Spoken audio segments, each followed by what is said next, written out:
as signs go up outside. Work goes on inside the Xcel Energy Center to transform this ice hockey stadium into the showcase of the Republican Party.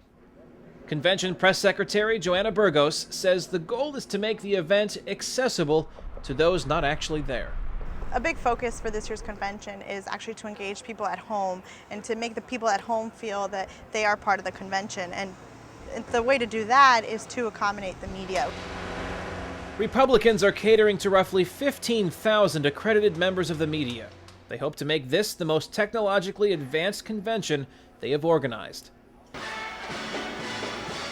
Since the Republican National Convention in Miami in 1972, technology has come a long way. Mike Miller managed the setup of that convention and is setting up this one. Back then you had 3 networks, and they pretty well dominated television. Now you know what television's like with the proliferation of cable and other networks. And then, of course, the internet came in. That came in a little bit in 1996 and it's been growing ever since to where we have the tremendous influx of bloggers this year. A special section of the Xcel Center will be specifically for bloggers. They report and post to various websites and need fast and accessible internet connections. This year, the Beijing Olympics are taking place close in time to the Democratic Convention in Denver and the Republicans in St. Paul. Miller says that is stretching the media's resources.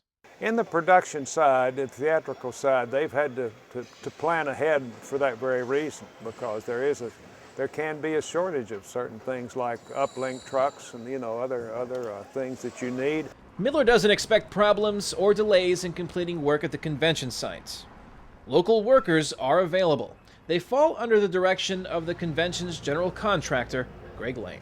We're in the 300 plus range with electricians and people working on the stages and the platforms, the media areas. The number is expected to grow as the September 1st start of the convention draws near. The final night of the convention, when Senator John McCain will accept his party's nomination, is the most rewarding moment for Miller. I like to see the last night with all the balloons coming down and the nominees celebrating, and then to relax after it's over. But for John McCain, there will be no repose. The last night of the convention marks the beginning of the final intense months of the presidential campaign. A pleasure to meet you. What's your name? It ends with the election on November 4th. Kane Farabaugh, VOA News, St. Paul, Minnesota.